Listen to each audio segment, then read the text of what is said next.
Nonetheless, it is warm and friendly inside this sanctuary and out there in Zoom land, and we are all happy that you have joined here today with us. Tidings has tons of tidbits, so read it all, cover to cover. I don't need to say all the things that are going on. There's meetings to attend and studies to learn from and all kinds of other stuff, so please take a good look at Tidings. Tidings does, however, have one glitch. Our beloved Hilda Doran is not celebrating her 100th birthday this year. She's celebrating her 99th birthday this year. Nonetheless, she would be delighted to get your birthday cards, I am sure, and just mark it on your calendar and you can send her one next year as well. Today is P.I.E. Day, and Michelle's going to have to chant over from the far side what P.I.E. is. Public, intentional, explicit ways of being with each other here and out in the world. Today, that means for us here in the sanctuary, you can stay for pie. And the pie is free, but if there's leftover pie, which unless we eat about 6 pieces, I think there's going to be leftovers, you can purchase that to take it home and have it later on in the day, later on in the week, and the proceeds from the leftover pie will go to the people in Ukraine. So that's our way of reaching out to the wider world this Sunday morning and always. This is the life and work of Edith Rankin Memorial United Church. On Sunday, we gather for worship. Let us worship God.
To be together, and we have nothing to complain about. We are here. We are warm. We are sheltered. We are safe. We are a community who cares for one another. And so we will roll with the punches as they come. They are indeed minor first world problems as we live in a world that struggles with much more today. To our friends online, we are grateful that you are online. We will see you another day in another way, but for today, we'll be united in spirit. We're gathering here on the traditional territories of the Anishinaabe and the Haudenosaunee people. And today we honor and recognize both life and death. This morning I light our memorial candle 2 times over. We honor and celebrate the blessings of life of Hazel Allen. Hazel died earlier this week, and for those who are able, family will receive us at the Gordon Tompkins Funeral Home this afternoon from 12 until 3 for a time of fellowship and visitation, and then there will be a private family service at a later date. We also hold this flame of this memorial candle a second time this morning, and I'm sad to report to you all the sudden death yesterday morning of Singh Lam. Singh died in their home yesterday, and Julie found him when she awakened. Julie and Singh's daughters have arrived from Ottawa and Montreal, and arrangements for his funeral here at Edith Rankin are in process. It's likely to be at the end of this week, either Friday or Saturday coming. But I would invite you to watch in your inbox and in the Whig Standard for more details to come. Please keep Julie and their daughters in your prayers. And as we gather to honor life and death and to remember our global reality and to stand in steps of advocacy for our brothers and sisters in the LGBTQ community, I want to invite us into this time of worship with this call to prayer from Chief Yellow Lark. O great Spirit, whose voice I hear in the wind, whose breath gives life to all the world, heal us, for we need your strength and wisdom. Let us walk in beauty and make our eyes ever behold the red and purple sunset. Make our hands respect the things that you have made, and our ears sharp to hear your voice. Make us wise, so that we might understand the things that you teach. Help us to remain calm and strong in the face of all that comes toward. So when life fades, as the fading sunset, my spirit might come to you without shame. May these words from Chief Yellow Lark prepare us all to raise our voices in unity, solidarity, and affirmation in life, in death, and in life beyond death. And for that, all God's people can say, Amen. I invite you to stand as you are able or as you are comfortable. Keep your masks on for those of you here in person, and grab your closest Voices United hymn book and turn to page 681.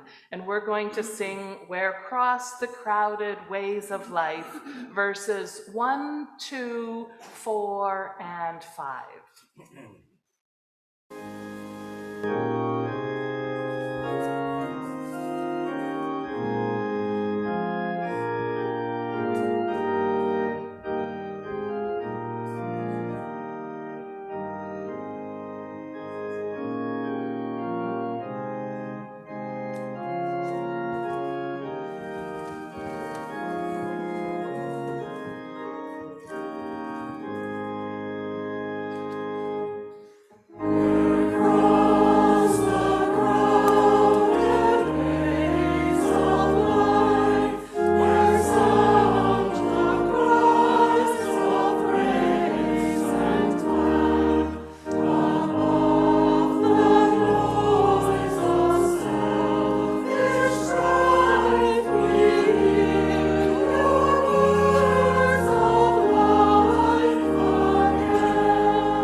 faith journey, whatever questions you are carrying, you are affirmed here.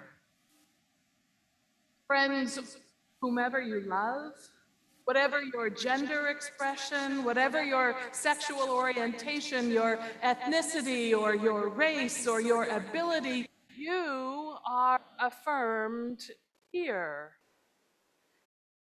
We gather together on this National Affirming Sunday, celebrating the all-inclusive love of God, worshiping our Maker who delights in diversity.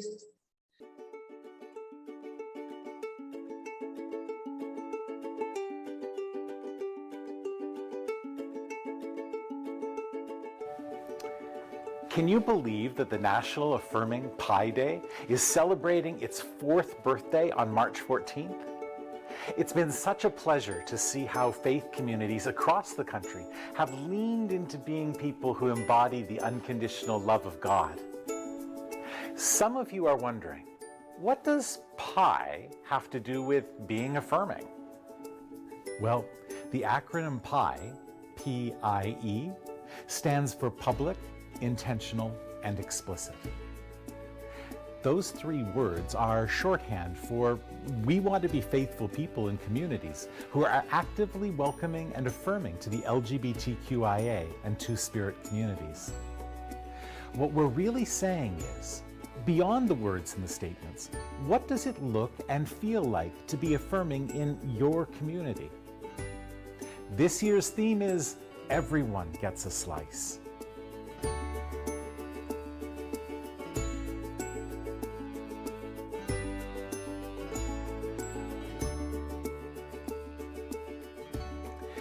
Looking at the 2S LGBTQIA+ acronym, which represents an endless diversity of identities and expressions, we acknowledge that some of the people who are represented by these letters often tend to get left out or underserved.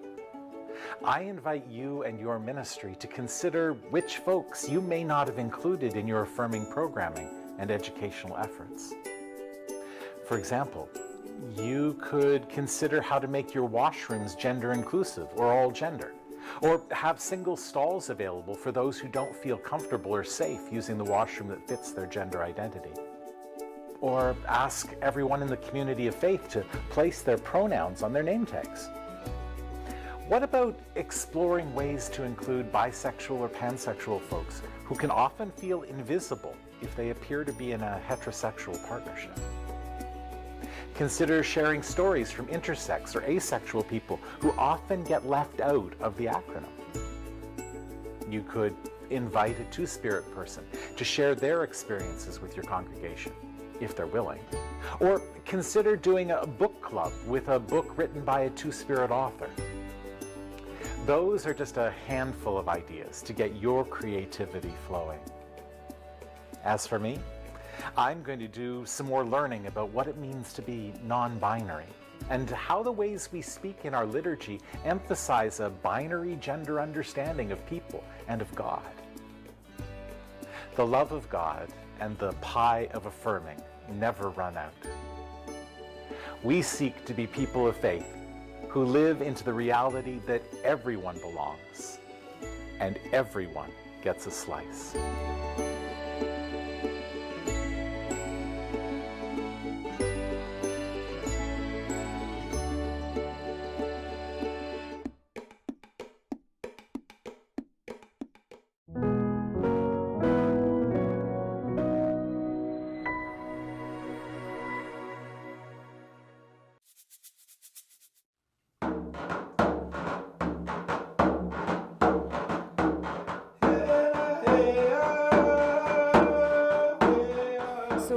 As LGBTQ2S+ members don't necessarily feel safe in all the circles that we navigate our lives through.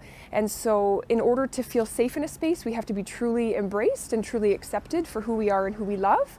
And that includes some work on the part of faith communities in terms of being very public, intentional, and explicit about their desire to welcome us in and their acceptance of us as who we are and for who we love. The Affirming Church, to me, has members of the queer community within it, holding positions positions of significance within the church itself, a space where individuals in the LGBTQ2S+ community feel safe among other individuals who are also in attendance with that faith community, and where people are free to show up as their true and full authentic selves.